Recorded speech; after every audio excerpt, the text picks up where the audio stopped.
All right, guys. Hey, I'm so excited today. I got with me former NFL professional football player, business owner, real estate investor, entrepreneur, proud father and husband, Hakeem Valles. Thanks for being here with me today, man. How you doing? Good, man. Jason, I appreciate you having me on the show. Yeah, absolutely. And yeah, your content, like we've talked before, was just amazing, and going from a professional athlete to you're going to tell your story, so I'll let you get that. But it's just having the content and being the athlete, an investor and business owner. It's just amazing story you have, and what you're doing now and in the future. So for the listeners that don't know you, or you're pretty well known here, but for those that may not know who you are, can you just give us your little background? Where did you come from? How did you get into sports, and really where did that passion for real estate stem? And Definitely. Yeah. My sports background, I actually always had a passion to go to the NBA. And like you could ask me, I told you I was going to Duke. I was going to play for the 76ers, like all of that. If you asked me that when I was a kid, like, I take you back to when I was in middle school back in Jersey, they cut sports from our school. And I was like, how am I going to get better at basketball? How am I going to make it to the NBA if I can't play basketball? And my dad used to talk. Like I asked my dad, and he used to take me to LA Fitness every morning at 4 a.m. Before I went to school. Like this is, I'm 12, 13, 14 years old. Um, and that's just kind of, I think it's just self-awareness, just knowing that you've kind of got that drive, that itch, and like needed to fulfill it. And I didn't really like focus on football until my junior year of high school. I went to boarding school, and my basketball coach was also my advisor. And going into my junior year, like finishing up my sophomore year, I was talking to him, and I'm like, I don't think I want to play football anymore. I just want to focus on basketball, because every time basketball season came around, I'd be in football shape and like be behind all the other guys. And I wanted the fall to actually get in the right shape. And he was like, stick with basketball for one more year, because it teaches you things I can't teach you on the court. And if you really are over it after this year, then we'll get you into college for basketball. And like back to being self-aware, my junior year was my breakout year for football. And I realized that I was going to be able to get a scholarship playing football over playing basketball, and that was the sole purpose. It's the only reason why I played football at that time. And then going into college, I went to Monmouth University. I had one scholarship coming out of high school because I tore my labrum in my shoulder 2 days before my first game my senior year. So every bigger school dropped me at that time, and Monmouth took a chance on me. And the real estate bug actually hit going into my freshman year at Monmouth, because my Monmouth is one of the few schools that offers a major in business with a concentration in real estate. Okay. I still remember picking out my classes, like going into college and like seeing that. And I'm like, damn, like I always was interested in real estate. I had an uncle who used to crush it in real estate when I was growing up, and I used to help him paint his properties and stuff like that, and do his landscaping. And took the major, and it was awesome kind of getting that hands-on experience, as a college student, learning about cap rates, going on site visits on $50 million projects, meeting brokers, going to cocktail events in college that are real estate focused. Like it was super beneficial. And at the same time, the girl I was dating, her dad just started a house flipping business. And he took me under his wing, and we flipped about 10 houses together up in North Jersey. And I got to like severely get that hand in hand experience. I was doing essentially everything. I was putting down floors, knocking down walls, painting, putting in offers on pre-foreclosures, driving for dollars. I hand wrote the direct mail pieces that we put out, and instead of mailing them, I used to drive and put it in the people's doors. But getting that experience and not even knowing what the hell you're doing at the time, because when you're so in it, it's hard to look at it from a bird's eye view and actually slow yourself down.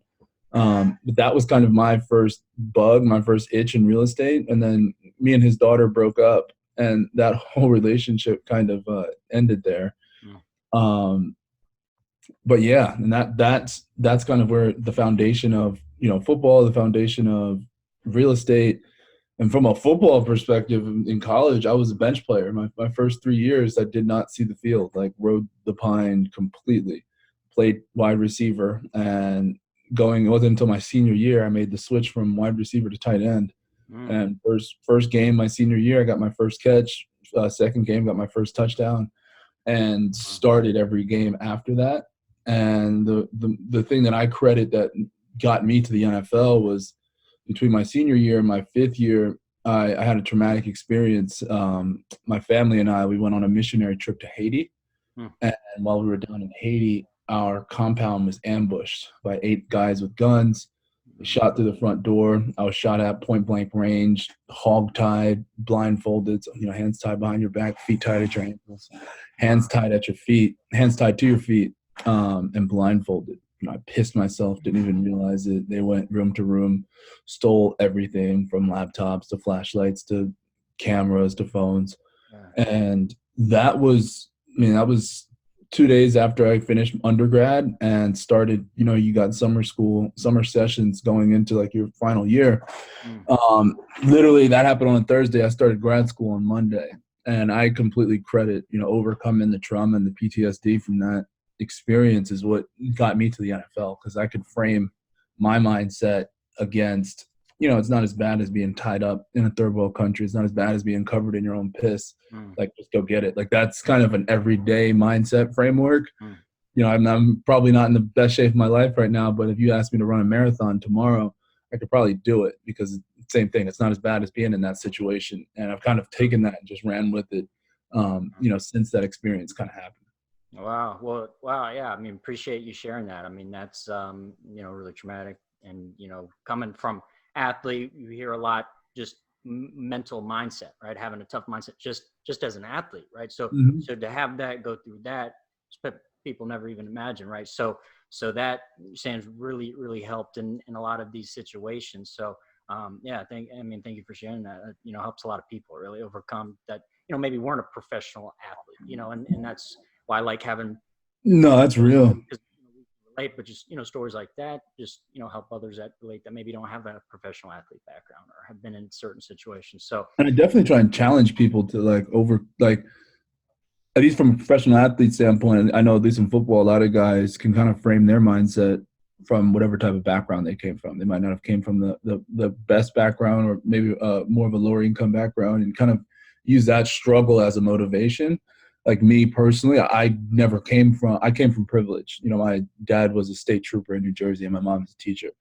And so I never necessarily I never had anything, no hardships or struggles that I had to overcome. And after that kind of happened, that was essentially that inflection point. And I think most people in some way, shape, or form in their life have a certain inflection point. And I think going back and challenging your mind to frame that against future situations, it helps me at least. Absolutely. And kind of going back, like you said, you didn't have, at least in the real estate space, you didn't have family in that. And really, you did mention an uncle that you had known, done well in that. Can you kind of maybe, and then you had a girlfriend with that experience, but can you kind of touch on that part on, really at the end of the day, you didn't have a close family member or maybe friend, or maybe you did, or what, other than the girlfriend experience, having maybe that as a mentor kind of open the door on the flip side, but on the investing side is a whole different game, right? Oh yeah. It's like night and day. So can you speak a little more on kind of, the uncle had some success, or that might've stemmed in the back. And then when you got to college, like you said, was it maybe an advisor that showed you those classes that really kind of groomed you into or geared, or it was really, at first it was, I still remember just being with my mom, picking my classes and be like, real estate. Yep, I'm doing it. Not knowing why. It was just like, yep. And then my advisor, Peter Reinhardt, who's used to be a big time real estate attorney, essentially was my teacher for like 80% of my classes in college, which was kind of cool. And kind of having him as that overarching voice. And he's still kind of if I got a question about a deal or something's kind of tricky or anything, I always just kind of give him a ring to kind of let him get his eyeballs on it and provide his 2 cents. But then my biggest learning point in real estate, like in school, was cool because it was essentially teaching you how to be an employee at like a large commercial real estate firm. Whereas it wasn't until my after my 5th year, like that fall, come January, I put my MBA on hold. And I was training at this place that was about hour and a half away from my school. And I'll be there all day, had an hour break for lunch, and then hour and a half commute back home. And when I put my MBA on hold, I kind of had that oh crap moment of, man, if this football thing doesn't work out and I don't make it to the league, like I went to boarding school for 4 years for high school. I'd been in college for 4 years for college. And I'm going to be back at home. Like there's like, not what else I'm about to do, but it's just like, when you're in college for that long and you're just in it, and me and that girl's dad had broken up from my real estate connection. I was like, I can't let that happen. That was actually right when I found out about Bigger Pockets. And I essentially, that hour and a half commute each way, plus the hour for lunch, I spent 4 hours a day listening to damn near every Bigger Pockets podcast. And then every book that every guest recommended from Bigger Pockets, I'd then download the audiobook version of it and listen to those too. And I engulfed myself I was like, if I make it to the NFL, I'm doing real estate. If I don't make it to the NFL, I'm doing real estate. And was kind of just all in, burn the ships type of mentality, and made it to the Arizona Cardinals. And I was like, whoop-de-doo, perfect. Phoenix is a great market to get into real estate. And that's kind of my education kind of took me to like having, it was almost like a rich dad, poor dad, but like poor dad was learning in college, learning how to be an employee. And rich dad was, one, my ex's dad who was flipping, and then two, Bigger Pockets, kind of giving investor ear on like, this is what you can actually do. So that's kind of cool.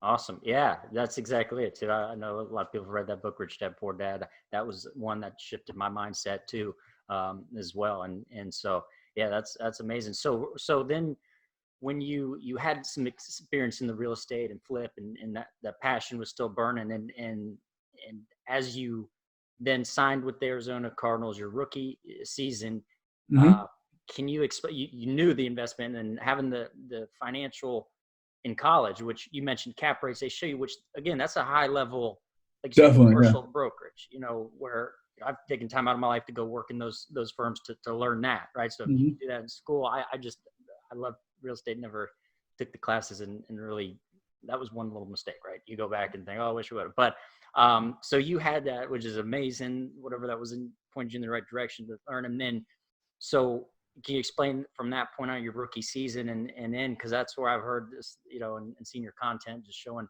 that athletes, they don't even maybe realize it's possible. People don't know. So can you kind of go into that with how, you.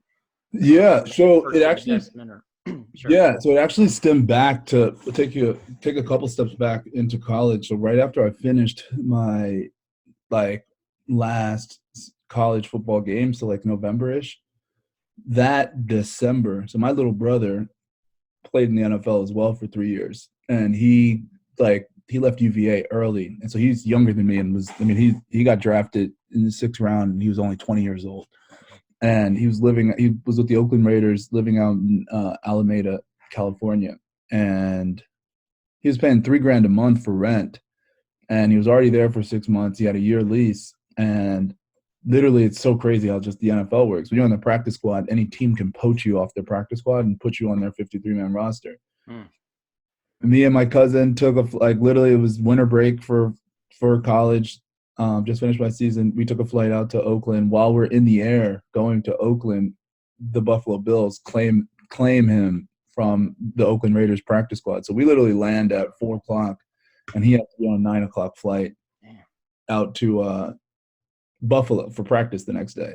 And so we're stuck in his apartment for the week, packing it all up, and because he's got to move all this stuff, and then realize that he's actually stuck on this lease for another 6 months and's got to pay $18,000 out of pocket for essentially air. And I'm just like, damn, first of all, this is crazy.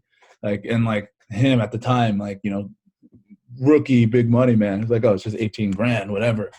And I'm just like, bro, you're wilding. And I kind of realized I can't let this happen to me when I, if and when I make it to the NFL, because this is, I just finished up my final year and kind of getting the mindset ready to go play.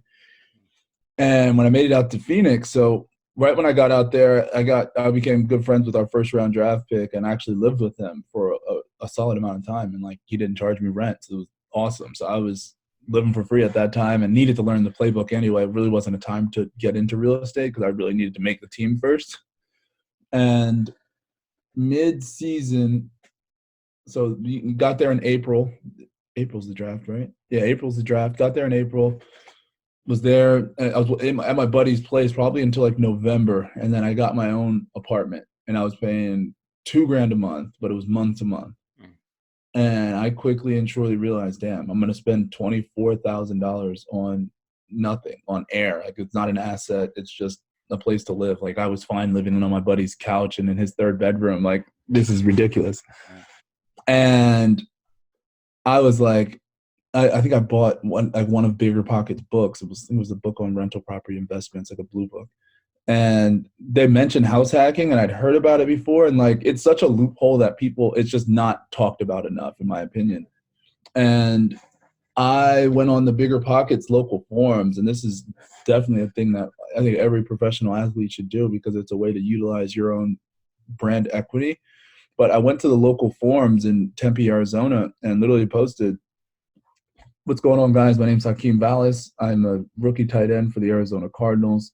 Really interested in the house hacking strategy, and I'd love to just network with other like-minded investors who either bought multifamily or have house hacked themselves." And like 30 to 40 people responded back to the thread. They all invited me to coffee, invited me to their properties, to walk their properties, learn about I literally spent January 1st, and you could probably fact check this and just go to Bigger Pockets from, I think it was January of 20. It was literally January like 2nd, like season ended January 1st, January 2nd, I made that post, and then spent all of January either at Starbucks or on different people's properties, just soaking it all in. And like half of the people were trying to pitch me some BS, thinking I'm just this young, dumb NFL player with a bunch of money. And then the other half of people are still good friends to this day. And then I found one great investor, realtor, who really held my hand through the FHA loan process. So it got pre-approved. And, for your listeners, essentially what an FHA loan is the FHA loan, what they tell you is you can buy a single family house and put as little as 3.5% down, also known as the first time home buyer's loan. People are like, oh, cool, I can buy my first property. I only got to put down X. And it like sounds super nice on the surface because it taps into your ego a little bit of, I've got property. And like, you might have a single family property, which in the grand scheme of things doesn't really mean much unless you're a single family investor. But if you're buying FHA with a single family, it's probably not going to work out anyway. Long story short, what they don't tell you is that with an FHA loan, you can also buy a duplex, triplex, or fourplex also for as little as 3.5% down. And like, that's what I did. So I found a $268,000 fourplex in North Phoenix. Only had to put down $13,000, which is $11,000 less than I would have spent on rent if I was living at the apartment. And my mortgage was $1,700 a month. My tenants, while I was living there, brought in about $2,500 a month, $2,600 a month. And it's like the only rule with FHA loan is you technically have to live in that unit for a year. And the loophole on the back end with that is if you take that unit and Airbnb it, you're still technically living there because you have an address. Because I got cut from the Cardinals 7 months later after I bought it. And instead of just having a vacant unit for 5 months, I Airbnb'd it, and it would have rented for $750, and it Airbnb'd between $1,400 and $2,000 a month, which is nice. But to this day, still will probably chart out to be one of my best investments so far, besides my investments in the cannabis space. Put down $13,000, bought it for $268. I now owe $240 on it, and now it's worth about $350. Give or take with this coronavirus stuff. Sure. And so this is what's refreshing to hear, right? So like people love just putting light on athletes that just blow money. I mean, we know, I'm not saying they don't, right? We've been there with some that do, some don't, right? So it's just, of course, everybody likes to say, oh, but so to shine light on, no, there's ways to go into rookie season, investing in, and there's other ways to do it, right? And like you said, the equity that you had built up, the cash flow during that. living ultimately for free, right? Essentially. Yeah, it cash flowed like 150 bucks a month, which was cool. Still, like regardless. Excellent. Awesome. Right. That's excellent. So having that, just knowing it's possible, and people that just don't even know you can do something like that. Right. So, yeah, that's awesome to hear that. And you were doing it during your season. So what kind of were your, teammates? Were they, I mean, what were they thinking? Were they seeing this? Were they? Well, they thought I was nuts. They thought I was nuts. Like, one, because in order to, you got to sacrifice when it comes to real estate. People are like, oh, it's too far, blah, blah, blah, too far from my job. Like, right around our practice facility, the properties are way too nice and way too expensive. So the property I bought is about 35 to 40 minutes away from our practice facility. So I had a hell of a commute every day. And then on top of that, I had Section 8 tenants living in the property as well. And like, bro, what are you like? Because I mean, they're living in nice condos in Scottsdale, nice mansions in Paradise Valley. So yeah, naturally they thought it was crazy. They thought, how do you even have time for this? And I'm like, you should get a manager when you do things like this.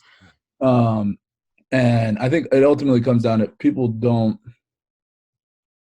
How do I explain it? People truly don't know the difference, I don't think, between like assets and liabilities. And that, asset, that payment, that down payment is essentially like throwing $13,000 into a bank account to go touch on some future day in some savings account, but it's also going to bring you cash flow and possible appreciation like it did. But yeah, teammates thought I was crazy. Some, though, have followed my lead. Literally have had like two of my, like one teammate from my rookie year who's now in the Giants. He just bought his first property. And then one of my teammates, we weren't teammates until my second year in Detroit, but he just bought his first property as well. So it's refreshing to see a couple of people kind of taking the lead as well. Like some people super gravitated toward, and some people were super repelled against it. And unfortunately, I think for some too, it's the after effect, right? Like after the money's gone, and they look back like, man, he's set, right? I mean, it's just they look and see, or maybe they are rookies or high school kids that hear something or see some content that you're putting out that they don't even know what real estate investing is, right? Or like your point on the financial education that's not taught. Going back to the Rich Dad Poor Dad, it's just not something that's talked about or really put out there. So yeah, that's and teammates, it's right. We're just focused in on different things and just not even aware. So that's real. Yeah, that's great. And so with, I mean, they said, busy, you have, football, I was in baseball, so your practices, different things. I mean, you have multiple practices a day, workouts, games, nutrition. I mean, so that is time consuming. That's partly why they were like, what do you do? It's crazy. So, what kind of struggle, like what you mentioned management, but like, how did you handle that? And even in college and different things, like, yeah. What you tell someone that's thinking, well, it is too much, I got to work, or two kids, so yeah, kind of maybe on your challenges or what to expect that you can kind of overcome, or it is ultimately tough. Yeah, ultimately it came down to sacrificing who you are for who you want to be. Like back in college, I used to make my classes all 3 hours and all at night, because our practices were midday, like 1 to 4ish. So from 6 a.m. to 10 a.m. I was in North Jersey flipping houses, which meant I'm up 4:30, 5 a.m. taking that trip up the Garden State Parkway to pretty much get work done. Bunch of days I'm showing up to class with shit all over me, covered in all types of flooring, and I'm a mess. And sleeping through half of them. But practice, same thing. Some days when the schedules flip, practice, I've got paint on my legs and stuff like that. But kind of part of the process. And then when I made it to the league, so at first, like I say management now in retrospect, I'm you're trying to squeeze every dollar when you're young. You're like, yeah, I could make X amount more if I don't get property management. And I learned quickly after getting cut after 7 months. So you're familiar with cash for keys instead of eviction. So sure. I had a tenant who, and for your listeners, cash for keys is essentially eviction is a very expensive process, can take, depending on the state, a solid amount of months and cost you a solid amount of lawyer and court fees. Cash for keys is a kind of loophole way around it by just giving a tenant who's a bad tenant, giving them $500 and asking them to leave, or whatever type of money you're willing to give them to leave. And I had a tenant who was like that. She was actually sleeping with the previous owner, and they had a sweet deal in terms of what her rent was, and I wasn't bending. Like her first, like she's probably in her 70s, and my first night after buying the property, she invited me over for dinner. But long story short, when I got cut from the Cardinals 7 months in, the week I got cut was the week I was doing cash for keys with her.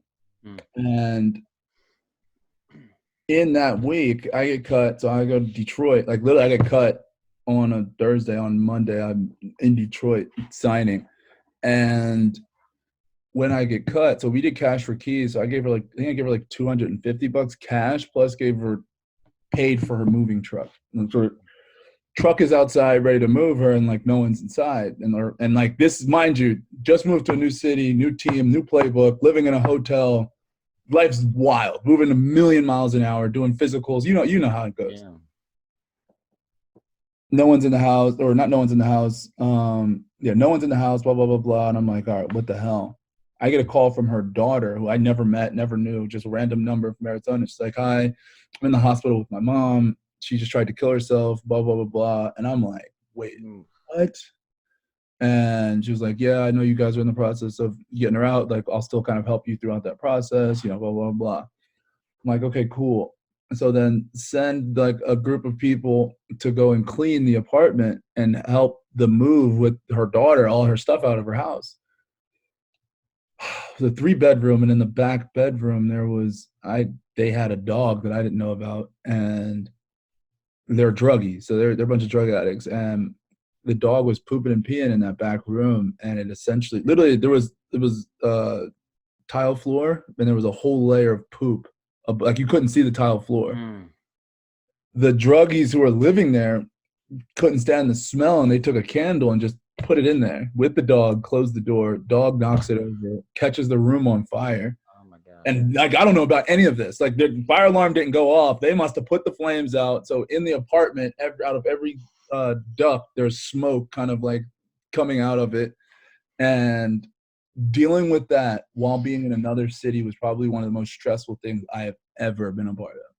And like at that moment, I'm just like, damn, I should have listened to all the freaking books when they say just budget and get a property manager. And since then, I've completely gone away from property management, and definitely recommend anyone to, unless that's your thing. That's like being self-aware. I realized quickly and surely that wasn't my thing in terms of property management, but that was a wild, man. That was it's so vivid in my mind, just the feelings I was feeling at the time. Like it was rough. Wow. Yeah. No, and appreciate you sharing, because a lot, again, these are things that people, need to hear. That's not talked about a lot. It's just reality, right? But how do you overcome that, or not maybe, limit some of those, because things are going to happen, right? It's not all like just pick up my check, so it's about work. So thanks for sharing that. Struggles people are going to go through them. So with all that being said, what's kind of if someone, maybe there's an athlete listening, or someone working a 9-to-5 at 20 years, just wanting to get, into they're interested in real estate or starting a business, but they're just kind of on the fence. What's kind of maybe your advice on taking action? Like just what's maybe your I think there's a couple angles. I think if you're a professional athlete, and this is not because I have a company that does this, but my best piece, the only reason why I started this company is to help people, but is to start a podcast, mainly because of the equity that you hold as a professional athlete. It's a leverage play, and it's a value add play. Naturally, if you're a professional athlete, it's 10 times easier to get a lunch or a whatever with somebody, like a sit down with somebody, because they want that access. But when you have a platform like a podcast, it switches the leverage game, in the sense of when you're reaching out to someone and you're, saying, love to pick your brain over some coffee, blah, blah, blah, like they've got all the leverage.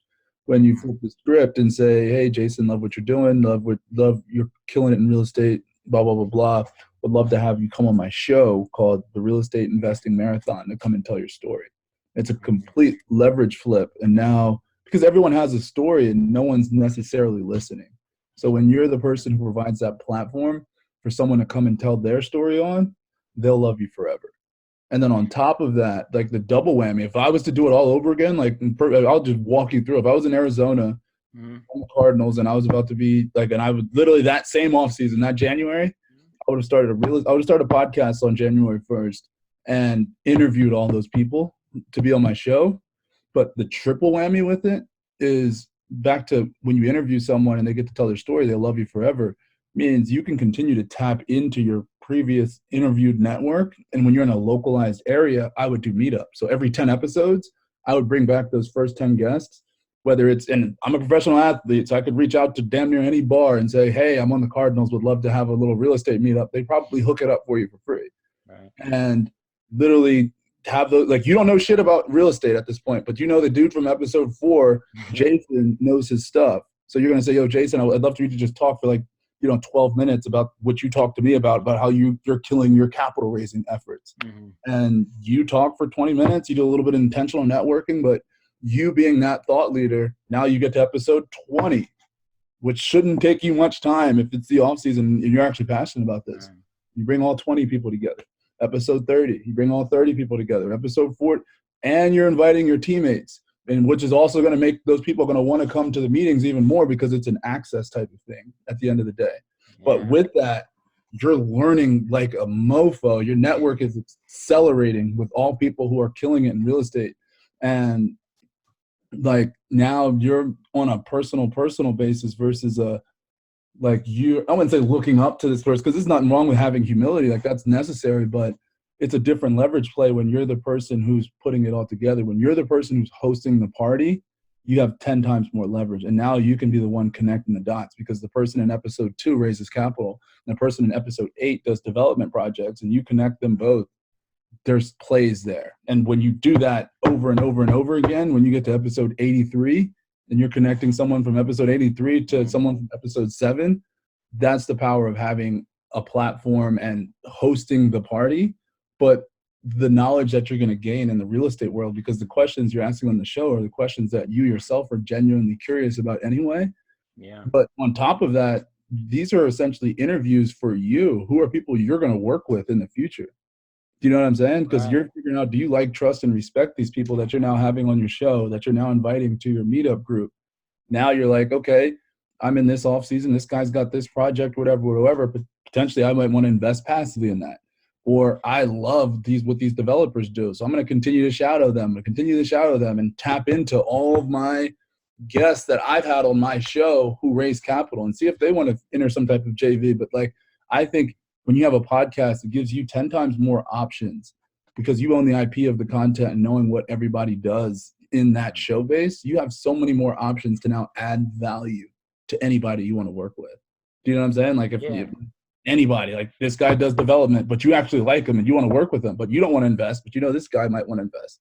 There's marriages everywhere, because the thing about real estate, it's I wouldn't say there's no rules, but you can get so creative with everything in real estate. And I always say collaboration over competition. Hey, no, that's beautiful. I mean, can't think of a better way to say that. And that kind of leads me to really my last thing. I want, we're heavy in the real estate, a lot of our listeners, are real estate interested. But can you just tell us what are you doing now, even, to the small business owner? So even to maybe the, like you were saying, please tell us about your business with podcasts. Like you said, please, let us hear more about it. And of course, how we can get a hold of you and get more info on that.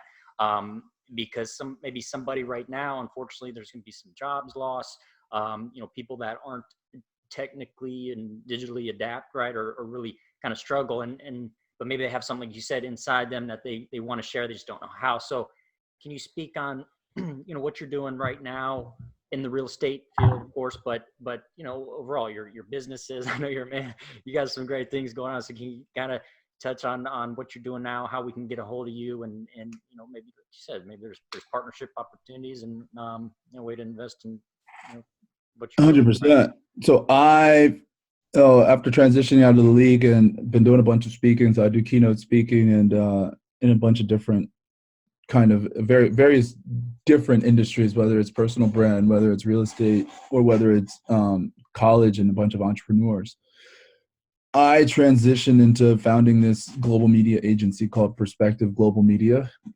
Essentially, our core focus is on one thing I didn't realize is that I'm creative. I never knew I was creative. And after kind of dropping my insecurity and starting to document my truths and broadcast them out to the world, I realized that I had some type of creative niche, creative touch to it as well.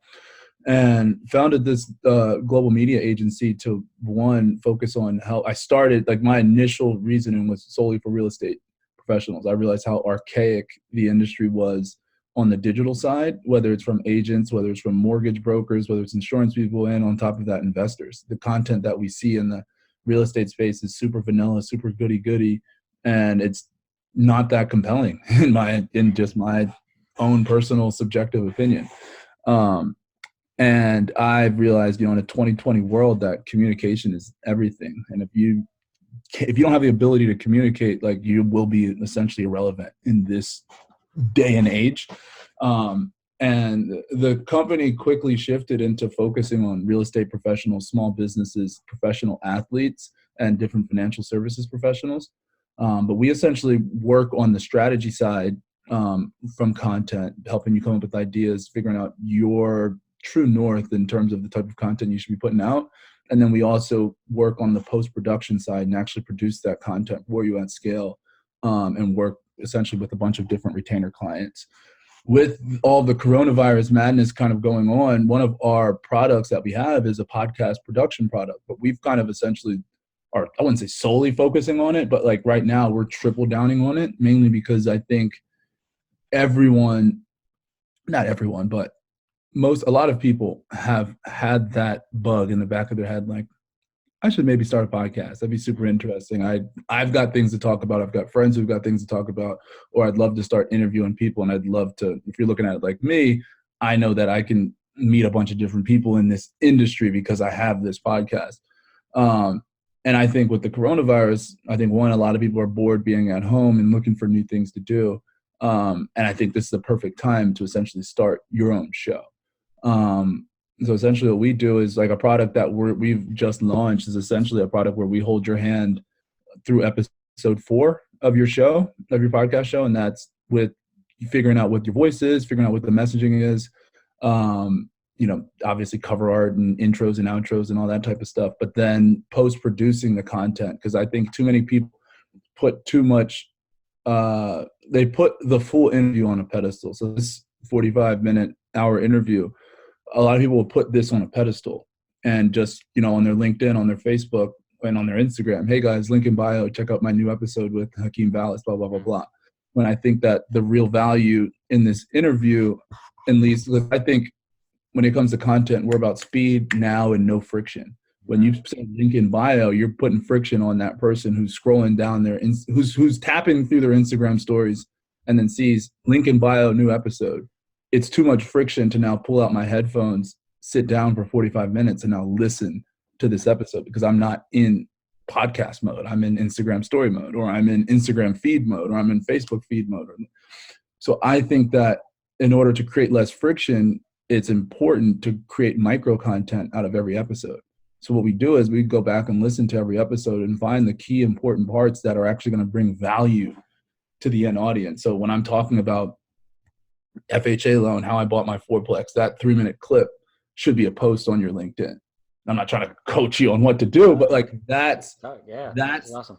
The true value of a podcast, because that post on LinkedIn might get, when I like it or share it as well, and that post gets 3,000, 5,000 views on LinkedIn, because as you know how the organic reach on LinkedIn works, any post can go like that.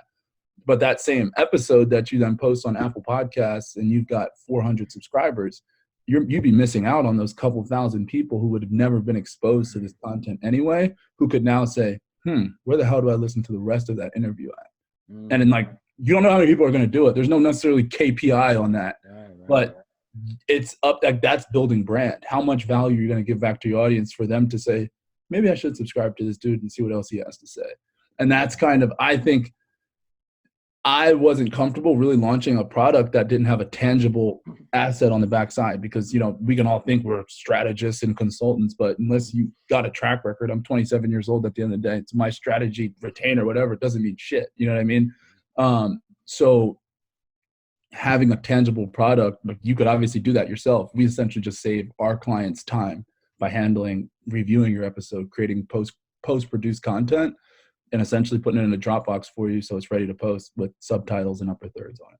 Boom. Hey, like you said, speed, right? I mean, that's what this is all about, especially digital, and people that aren't there, they're going to get left behind, right? And people knew it was coming, but things like this that come in sideways, you just have no idea, right? So there's real, and actually, I didn't answer your full question. One thing you asked about was with these crazy times in small businesses, and stuff like that, like things that they should be doing. I think right now it's an important time to just be creating content. Like, number one, obviously, make sure your family's straight. Hopefully everybody's okay. And unless, someone passes away in your family due to this madness, like, there's going to be opportunity on the back end. There's going to be happiness, I think, on the back end of this, because I think a lot of people are getting a lot of headspace, and they're getting quiet in their head, being able to be at home for an extended amount of time and not having that constant sensory overload that we have in our everyday lives.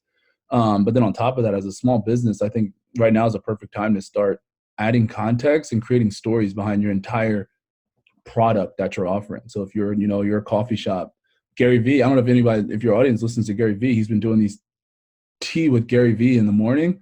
And he just answered a question about some small business. A good idea that people should do is take every item on your menu and you should make a video about it.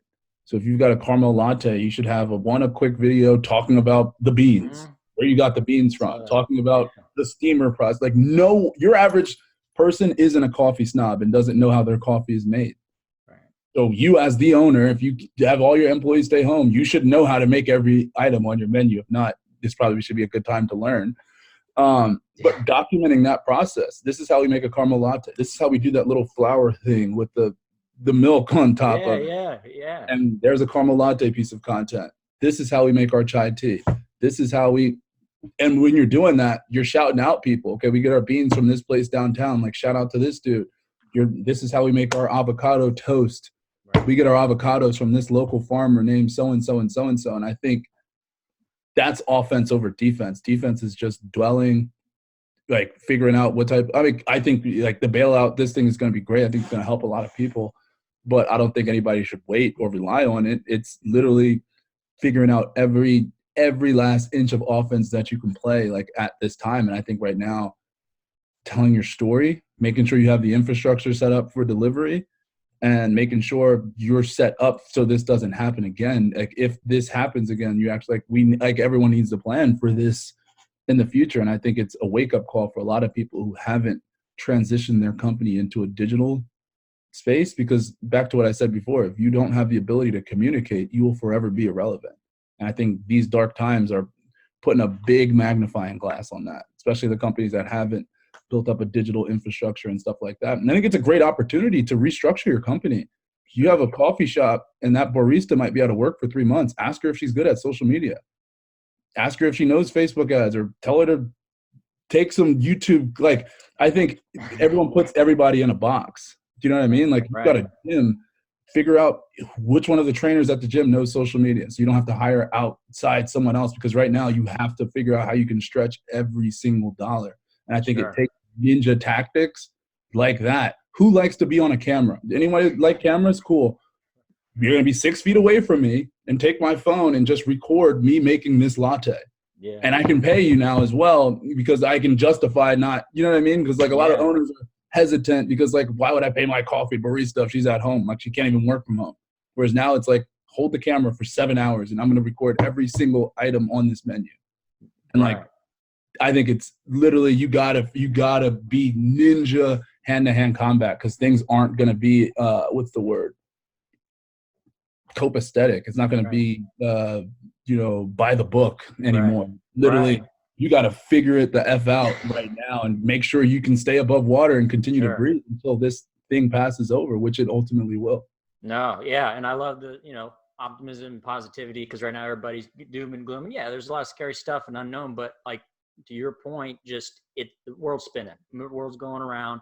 And if you're not adapting to times like this and figuring out digital, nobody loves just being on camera. Some people do, right? But at the end of the day, people are scared to public speak or get on a podcast. But at the end of the day, you're going to get left behind and your family's going to suffer. So it's getting out of your box. And then I love just hearing the creativity part. Like, same with me. I didn't know I had a creativity part. I only knew how to throw a baseball, like I didn't know numbers, I got cap rates. I don't know why, but people are like, what?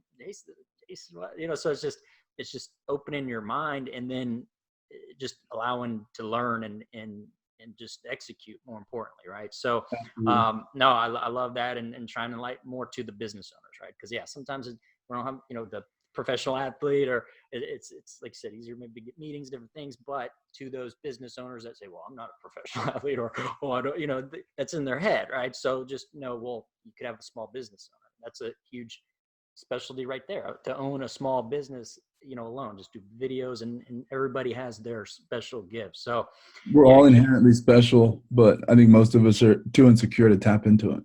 100%. So, this is just the valuable information people need to hear, right? So sitting at home, take advantage of the times, just not sitting there, just looking at all the negative and worrying, right? Just open your mind on how you can, if you lose a job, well, what can I do? Like, what can I tap into? Or listen to Hakeem. I mean, how can we get a hold of you, Hakeem? I mean, obviously you're so powerful, and the content you put out just on this, to here today, really appreciate it. And how can people, listeners, get a hold of you, or maybe they want to start a business or use your services? How can they get a hold of you here? No doubt. My website is just perspectiveglobalmedia.com. And it kind of, so if you scroll down to the bottom of it, there's a link that says, I think it says call now or something like that. And you click on that and it's linked directly to my Google Calendar, and you just pick a time off that link, and we'll set up a time to have a conversation and kind of figure out what you kind of need and where you kind of need to kind of get going. And I think Instagram, anything like that, LinkedIn, just like same thing. Like, it's going to be, if you just pick a time to call and you're ready to do business, awesome. If you just got a quick question and you want to DM me or something like that, I get back to all DMs. I think, as a quick tip and piece of advice to your following, is one of the best things I've ever heard is the fortunes in the follow-up. I think we're presented hundreds, if not thousands, of opportunities every single day, and most of us just don't follow up. And I think an opportunity that, I think it's like 60% of people have listened to a podcast. And at the end of most podcasts, you hear these types of call to actions. If you got a question, just DM me. Or you hear somebody who, like, forget me, like, take me completely out of this, someone who you actually want to meet or hear from or talk to, and they always say, I answer DMs, like, hit me up. It might take 2, 3, 4 weeks, but I'll get back to you. And I think that's a follow-up that a lot of people miss out on. So absolutely, your favorite people, if they're on podcasts, listen to what their call to action is to reach out to them, because they'll probably get back to you. Awesome, Hakeem. Well, hey, I really, really appreciate it. I mean, you're doing awesome stuff out there, helping a lot of people, and athletes or business owners, or every day, like I said, 9 to 5, just helping people just open up their mind, take action, set up their future, create a passive income to go do what they like. Right. I mean, so that's awesome. I really appreciate you being here, and, look forward to following your journey, and hopefully our listeners, they get a hold of you here, and just, get their businesses rolling, and can't thank you enough here, Hakeem. Awesome. No doubt, my friend. Jason, I appreciate you having me come on the show. Hey, absolutely. Thanks, Hakeem.